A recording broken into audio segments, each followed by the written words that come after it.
आप सभी okay. Yesterday I was started bank reconciliation statement, जहां मैंने आपको पार्ट 1 में सिखाया था कि हम पासबुक के बैलेंस, कैश बुक के बैलेंस से पासबुक के बैलेंस को कैसे मैच करेंगे और हम किस तरह से बैंक रिकॉन्सिलाइजेशन स्टेटमेंट बनाएंगे। जहां पर हमने एक रूल सीखा था, रूल नंबर 1। उस रूल नंबर 1 में मैंने आपको सिखाया था कि हम कैश बुक के बैलेंसेस से अगर हम बैंक रिकॉन्सिलाइजेशन स्टेटमेंट को अगर स्टार्ट करते हैं और पासबुक के बैलेंसेस से उसको मैच करते हैं तो हमें किस तरह से हमें उसके इफेक्ट को देना होता है। आई होप कि आपने उसके क्वेश्चंस की प्रैक्टिस जरूर की होगी और अगर कहीं डाउट आए तो बिल्कुल मैंने आपको उस दिन भी कहा था कि आप मुझे कमेंट बॉक्स में लिखिए कि आपको क्या प्रॉब्लम आई। मैं उस कमेंट बॉक्स में आपके सारे क्वेश्चंस के आंसर्स देने वाला हूं। चलिए, अगर आपने प्रैक्टिस नहीं की है तो चलिए मैं अपनी एक जवाबदारी और फुलफिल करता हूं और एक क्वेश्चन आपसे करवाता हूं और वो क्वेश्चन होगा आपका वेरी सिंपल सा क्वेश्चन है। अगर आपने रूल नंबर 1 को बहुत अच्छे से अगर क्या किया है, रीड किया है। क्वेश्चन हमारा है, from the following particulars of mister Vinod prepare a bank reconciliation statement on 31st of March 2014। Clear?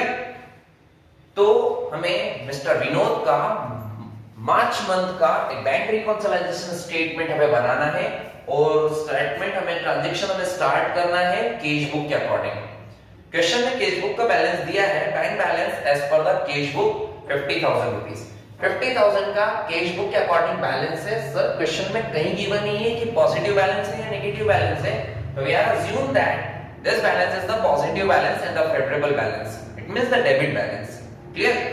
Transaction number 1, cheque issued but not presented for payment.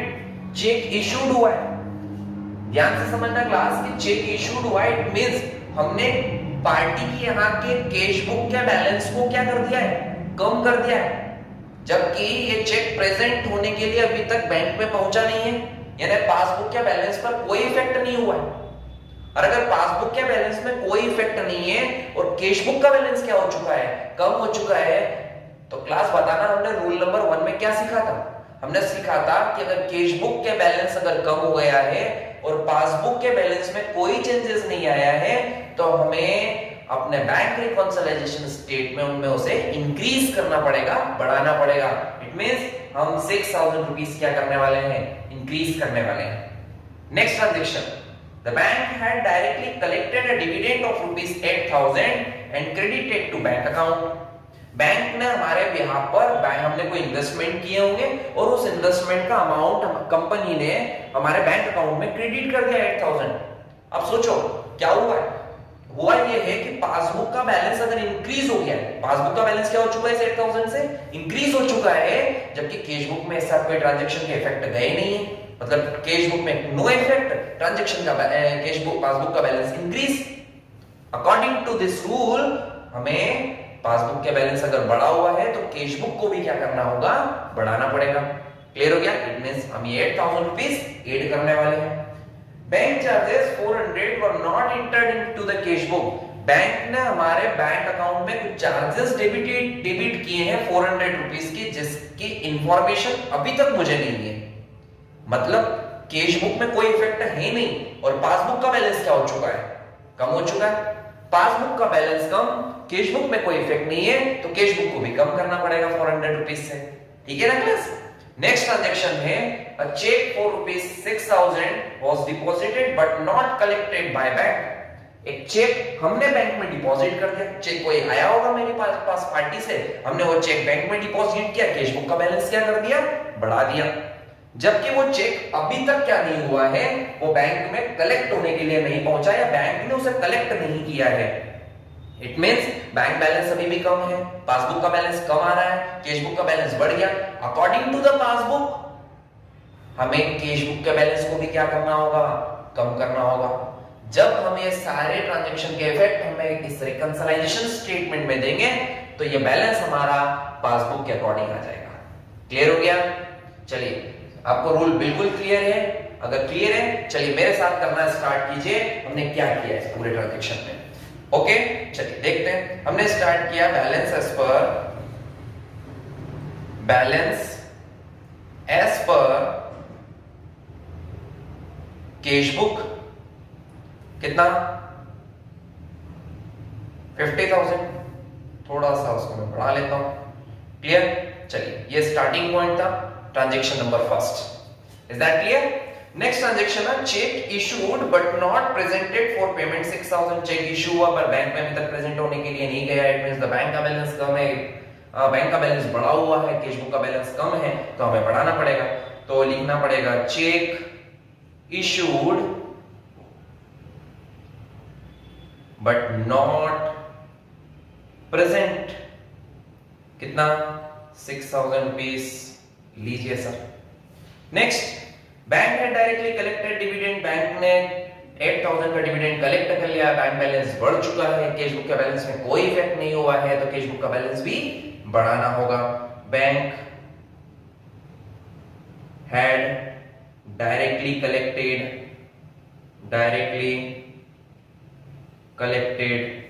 तो हमें क्या करना होगा 8,000 रुपीस इंक्रीज करने होंगे।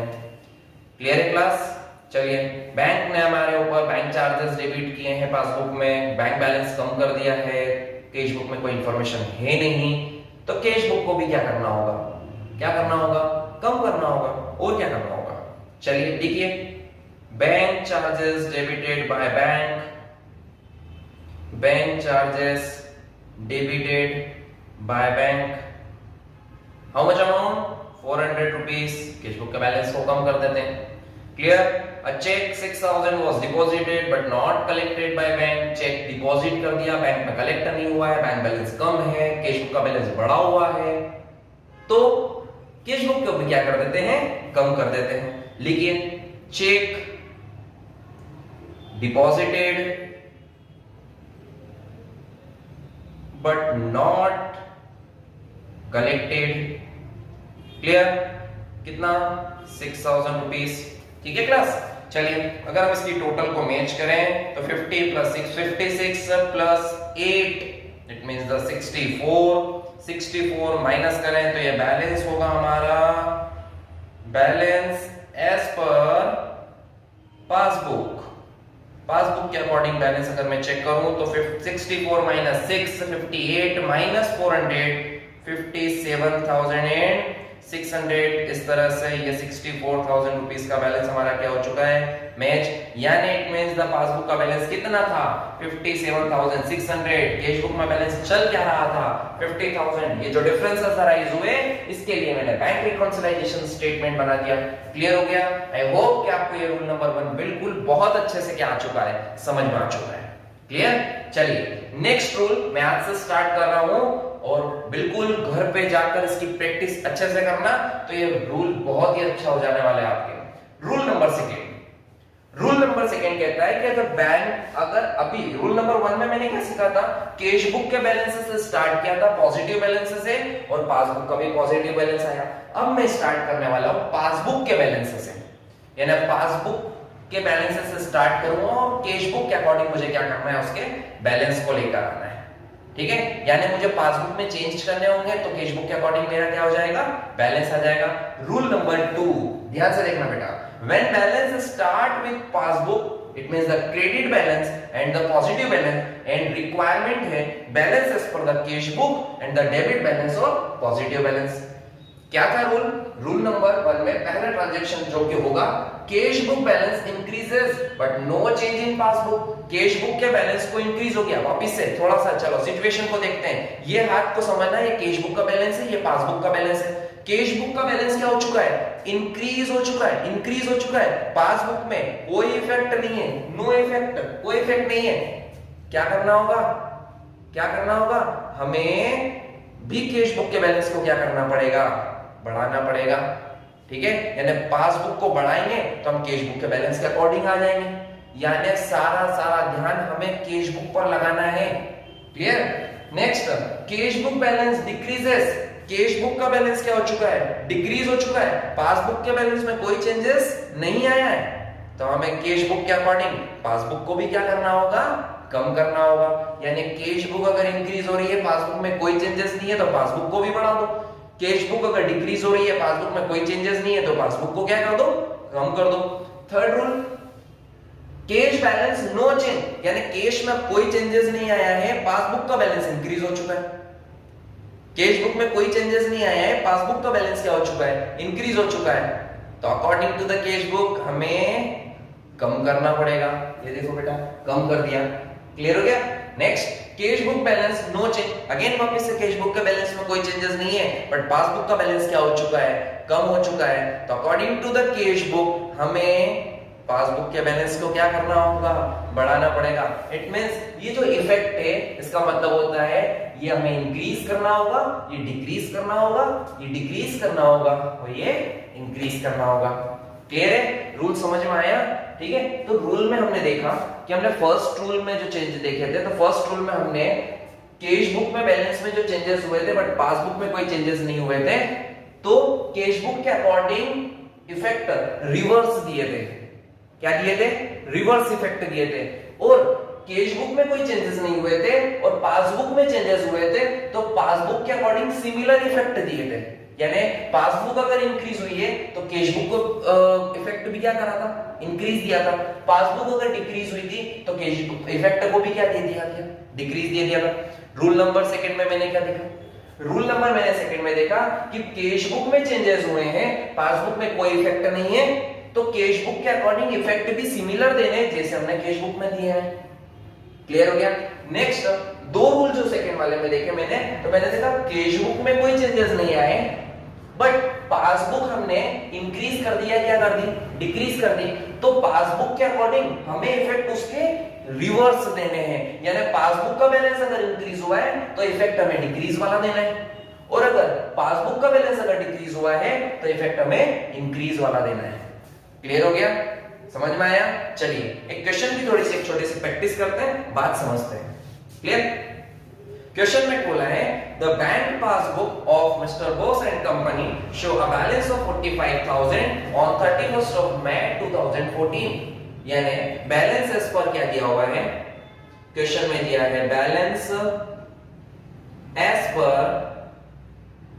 Balance as per passbook, passbook के according balance कितना है, 45,000। ये पॉजिटिव बैलेंस, ये नेगेटिव बैलेंस, हमने पॉजिटिव बैलेंस से स्टार्ट करना है, 45,000 पॉजिटिव बैलेंस है।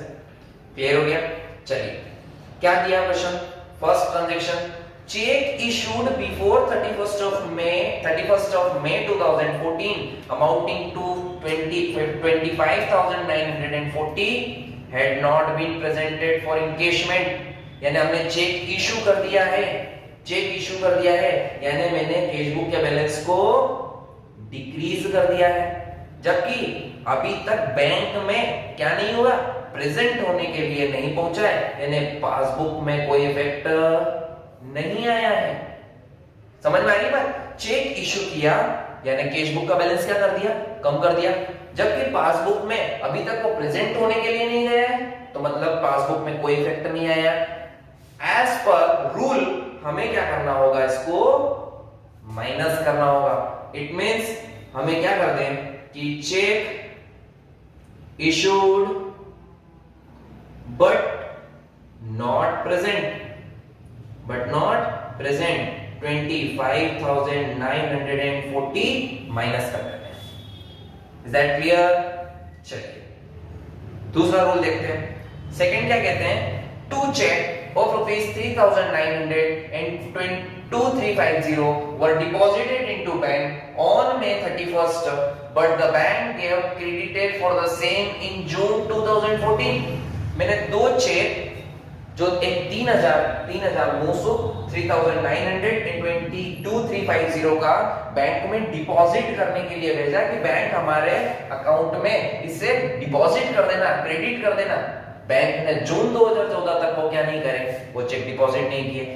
ध्यान से समझना, मैंने चेक डिपॉजिट किए यानी कैश बुक का बैलेंस क्या कर दिया है, ध्यान से समझना बेटा, कैश बुक का बैलेंस क्या कर दिया है, बढ़ा दिया है। पासबुक में वो डिपॉजिट होने के लिए गए नहीं है, मतलब पासबुक में नो इफेक्ट। इट मींस हमें बढ़ाना पड़ेंगे। क्लियर हो गया? बढ़ाना पड़ेंगे कितने, 2 3 ऐड कर लेते हैं, 239002350। ठीक है, check deposited but not collected by bank. कितने कितने चेक थे? 3900 प्लस 2350। फटाफट थोड़ा सा ऐड करना। क्या करेंगे बोलो? क्या करना है? ऐड करना है, लेस करना है? ऐड करना है। कितना ऐड करें? 0 5 2 6 6250। Next, there was also a debit in passbook 2500 in respect of check dishonored। 2500 रुपए का एक चेक जो है वो पासबुक में क्या हुआ है? डेबिट हो गया है, क्योंकि ये डिसऑनर्ड हो चुका था।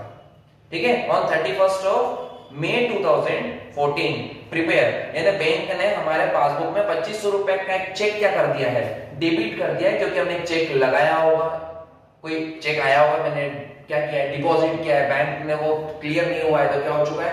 डिसऑनर्ड हो चुका है। तो बैंक ने मेरे पासबुक में से क्या कर दिया है? डेबिट कर दिया है। डेबिट कर दिया मतलब बैंक ने मेरा बैलेंस क्या कर दिया है? ध्यान से समझना, कम कर दिया है। पासबुक में अभी तक इसकी कोई इंफॉर्मेशन नहीं पहुंची है, तो मुझे क्या करने पड़ेंगे? बढ़ाने पड़ेंगे। ऐड कर दें, चेक डेबिटेड बाय बैंक। कितना कितना? 2500। क्लियर है? चलिए, इसके अलावा कोई इंफॉर्मेशन नहीं बची है। टोटल लगाते हैं।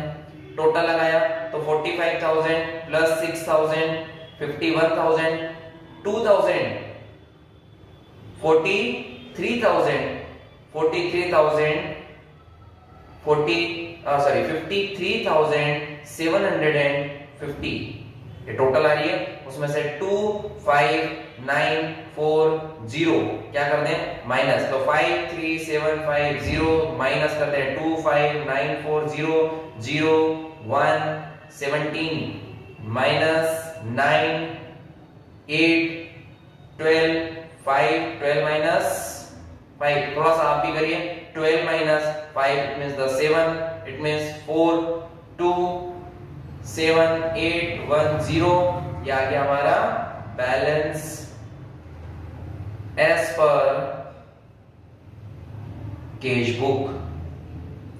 समझ में आया बेटा? कुछ नहीं किया, हमने जस्ट रिवर्स इफेक्ट दिए जो रूल नंबर 1 में दिए थे। बस यही हमारा ये कॉन्सेप्ट था रूल नंबर 2 का। अब इसकी प्रैक्टिस करिएगा, अच्छे से प्रैक्टिस करिएगा। नहीं कोई क्वेश्चन आता है तो नेक्स्ट लेक्चर में मैं अगेन आपको कुछ क्वेश्चन और भी करा दूंगा, ताकि हम और अच्छे से इसको प्रैक्टिस कर सकें।